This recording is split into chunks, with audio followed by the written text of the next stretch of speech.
प्रिय बच्चों, आज आप सभी लोगों को सामाजिक विज्ञान के पार्ट 4 में अर्थशास्त्र का अध्ययन करना है। और अर्थशास्त्र के अध्ययन में आपको लेसन फर्स्ट पालमपुर गांव का अध्ययन करना है।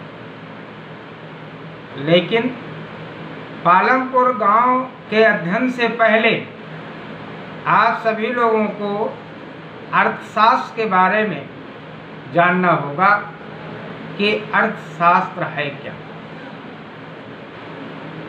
तो बहुत साधारण शब्दों में अगर आप देखें तो आप पाते हैं कि अर्थशास्त्र धन का विज्ञान है।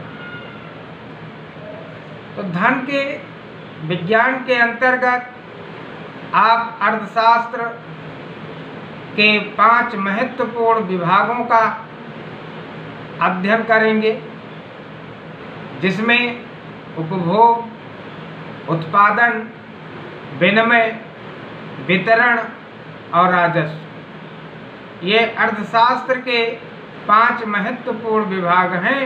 और इन्हीं विभागों के अंतर्गत उत्पादन के उपादान के 5 महत्वपूर्ण साधन हैं।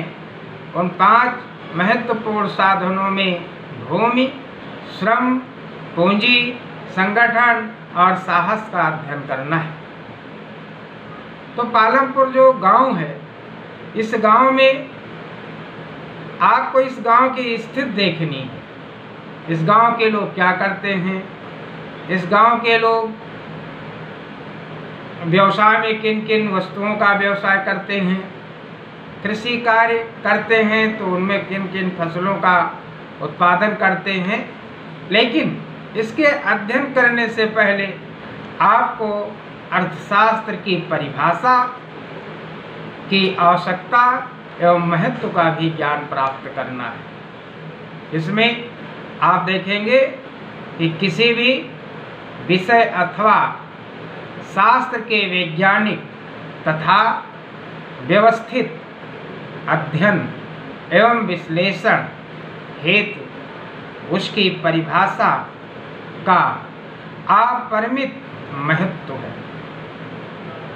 परिभाषा की उस शास्त्र की विषय वस्तु, क्षेत्र एवं प्रकृति को स्पष्ट करती है।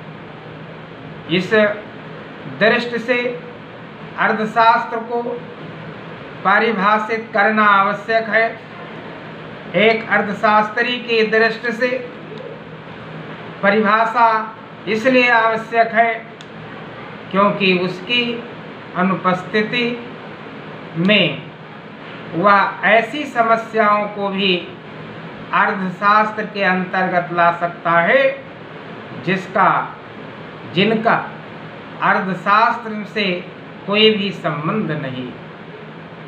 भले ही कोई परिभाषा पूर्ण न हो, फिर भी वह आर्थिक विचारों के विकास, अर्थशास्त्र की विषय वस्तु, क्षेत्र एवं प्रकृति को स्पष्ट अवश्य करती है।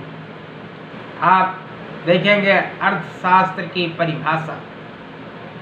अर्थशास्त्र की परिभाषा के संबंध में अर्थशास्त्रियों के बीच प्रारंभ से ही गहरा मतभेद रहा है।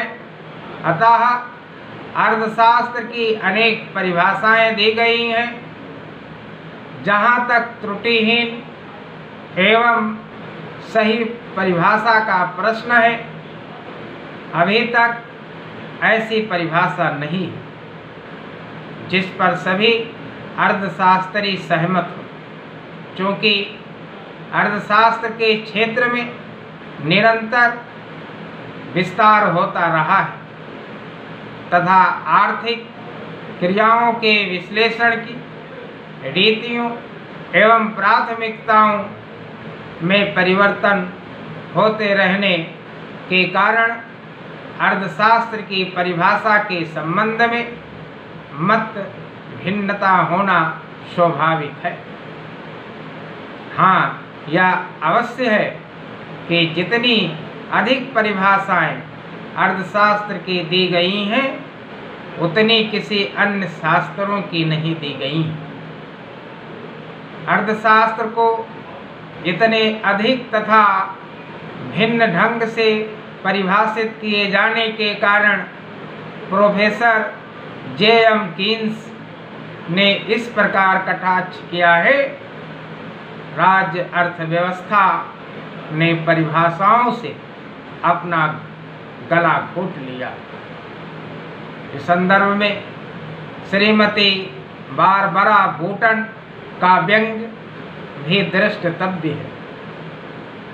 अतः जहाँ 6 अर्थशास्त्री इकट्ठा होते हैं वहाँ 7 मत पाए जाते हैं। कहने का तात्पर्य है कि अर्थशास्त्र की किसी भी परिभाषा पर अर्थशास्त्रियों में मत नहीं। यद्यपि अर्थशास्त्र की परिभाषा संबंधी वाद विवाद अभी भी समाप्त नहीं है और वर्तमान स्थिति में भी यह समस्या बनी हुई है कि अर्थशास्त्र का विद्यार्थी सही परिभाषा किसे समझे। इस समस्या के समाधान हेतु यह आवश्यक हो जाता है कि अर्थशास्त्र की उपलब्ध सभी परिभाषाओं का तुलनात्मक विश्लेषण किया जाए।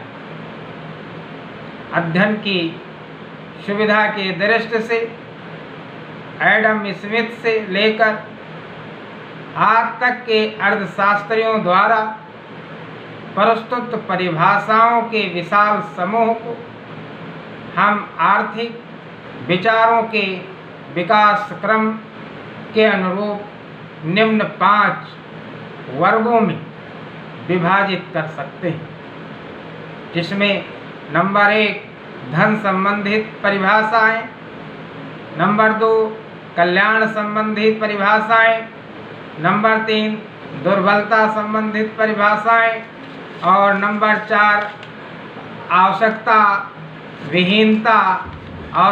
विहीनता संबंधित परिभाषाएं और नंबर 5 विकास संबंधी परिभाषाएं। अब हम प्रत्येक वर्ग की परिभाषाओं की अलग अलग विवेचना करते हैं।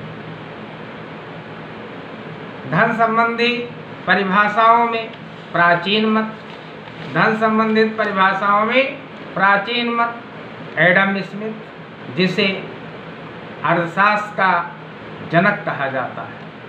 अर्थशास्त्र विषय के जनक कौन है? Adam Smith. तो एडम स्मिथ की प्राचीन मत के बारे में आपको देखना है। एडम स्मिथ कहते हैं कि प्राचीन अर्थशास्त्रियों ने अर्थशास्त्र को धन का विज्ञान माना है। अर्थशास्त्र के जनक माने जाने वाले एडम स्मिथ ने अर्थशास्त्र को धन का विज्ञान कहकर पुकारा है। 1776 ईस्वी में प्रकाशित अपनी पुस्तक an inquiry into the nature में एडम स्मिथ ने अर्थशास्त्र को परिभाषित किया है। उनके शब्दों में अर्थशास्त्र राष्ट्रों के धन के स्वरूप तथा कारणों की खोज से संबंधित है। एडम स्मिथ के अनुयायियों ने भी अर्थशास्त्र को धन का विज्ञान माना है। इन अर्थशास्त्रियों द्वारा दी गई परिभाषाओं में प्रमुख परिभाषाएं हैं। प्रोफेसर वाकर के शब्दों में अर्थशास्त्र ज्ञान की वह शाखा है जो धन से संबंधित है। J.L. मिल के अनुसार अर्थशास्त्र मनुष्य से संबंधित धन का विज्ञान है। J.B. से के मत के अनुसार अर्थशास्त्र वह विज्ञान है जो धन की विवेचना करता है। सीनियर के विचारानुसार राजनीतिक अर्थशास्त्र की विषय सामग्री सुख नहीं बल्कि धन है। धन संबंधित परिभाषाएं की विशेषताएं। धन संबंधी परिभाषाओं की विशेषताओं में निम्नलिखित विशेषताएं बताई गई हैं, जिसमें बताया गया है नंबर 1, धन अर्थशास्त्र के अध्ययन का केंद्र बिंदु है, अतः व्यक्ति के कल्याण की अपेक्षा धन को अधिक महत्व दिया जाता है। एक ऐसे आर्थिक मनुष्य की कल्पना की गई है जो सदैव निजी हित की भावना से प्रेरित होकर कार्य करता है। नंबर 2, धन संबंधी अवधारणा में केवल भौतिक धन जैसे सोना, चांदी, भोजन, वस्त्र को सम्मिलित किया गया है, अभौतिक वस्तुएं, सेवाएं, पदार्थों को नहीं। नंबर 3, मनुष्य की तुलना में धन का स्थान ऊंचा है। नंबर 4, मानवीय सुख का एकमात्र आधार धन है।